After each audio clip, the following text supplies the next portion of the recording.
Hi everyone, welcome back to my channel. I'm Huck. Today I am doing my end of the year unhaul. So these are specifically books that I'm unhauling from the books that I read in 2019.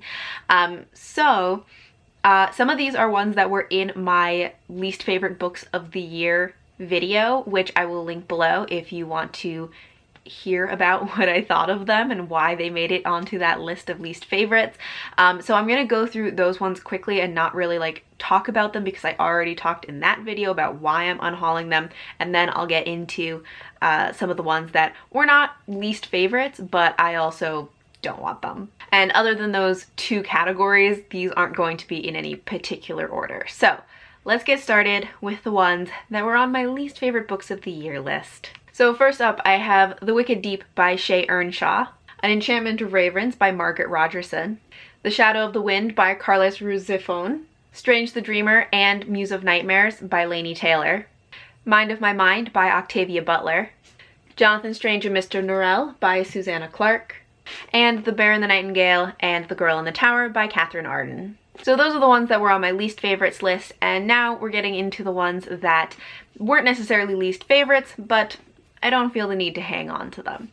So first up, I have The Girl Who Drank the Moon by Kelly Barnhill. And this is a middle grade about a town that sacrifices children to a witch in the forest, but the witch is actually nice and she takes care of the children, and then one of the children gets magical powers. And this one, I just didn't really connect with it. I know that a lot of people love it and I can see why, but I just like didn't enjoy it that much. Then I have Children of Blood and Bone by Tomi Adeyemi, and this is a YA fantasy that is, I think, West African inspired. Pretty much I feel like everybody on BookTube knows what this book is. And this one I thought had some really interesting elements to it, especially in the setting and world building, but I didn't like the character development in it, which is something that's very important to me, and I just wasn't really interested in the way that the characters and the relationships were being developed. Then I have The Fire Opal Mechanism by Fran Wilde, and this is a sequel to The Jewel and Her Lapidary, I think, which was another novella by her. And this one, I always think that Fran Wilde has really interesting ideas for her world, but I feel like she shouldn't do them as novellas. I feel like they should be full novels, and so I always feel like there is something wanting from her books. Then I have another novella, which is Silver in the Wood by Emily Tesh, and this is a very, very short novella. It is a fantasy that involves some like Green Man mythology, which is something I was really excited about, and it has very like nature forest atmosphere to it. It is a romance though, and that's really the thing that turned me off from this, was because I didn't think the romance was done very well. Like, there just wasn't enough space in this for the romance. It happened so quickly. It wasn't developed enough for my liking. I just couldn't get invested in it because I didn't feel like it was developed enough. And like, it's a novella, it's very short. I think that's just not, I think that romances in such short form fiction aren't really going to work for me. Next up is Unwind by Neal Shusterman. This is the first in, I think, the Unwind series. I don't know what the series is called. But it is a YA dystopian about a future where there was a war over reproductive rights, and now people have the ability to have their children unwound, which is kind of like being a forced organ donor, but they use like every part of your body and it gets like recycled into other people. So you're technically not dead because your body parts are still living.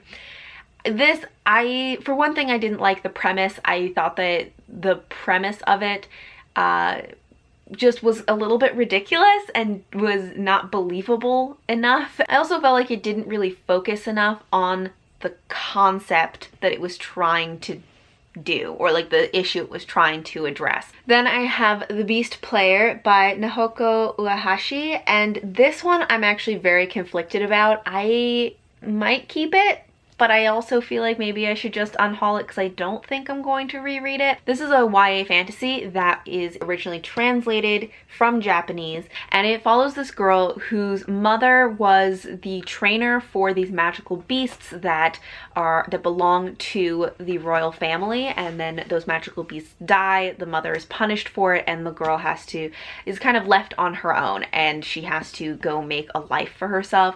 And then she finds that she also has a talent for caring for and communicating with magical beasts, and that gives new purpose and direction to her life. And this, I really enjoyed a lot of things about it, but I don't think I'm going to reread it.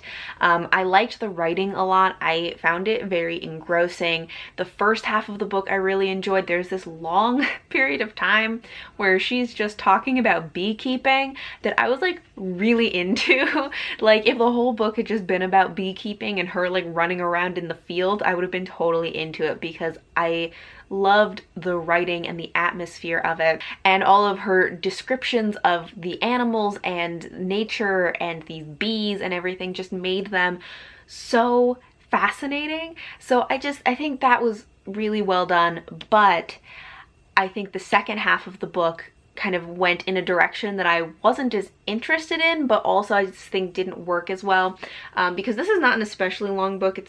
It's a little over 300 pages, and I think that the story tried to get too large for the amount of space that was in this book, because the first half was a very small story, and then the second half tried to get more epic in scale, which I don't think it was prepared for. That's why I'm a little conflicted about this one though, because there are things about it I really liked, and I really enjoyed the first half, and then the second half just I was not a fan of. Then I have 3 poetry books that I'm going to be unhauling. The first is Heart Talk by Chloe Wade, and Alternative Lives by Constance Urdang, and finally Light Theory by Robert M. Drake. And lastly, I have 4 books that I DNF'd that I'm going to be unhauling. So the first one is Druids by Morgan Llewellyn.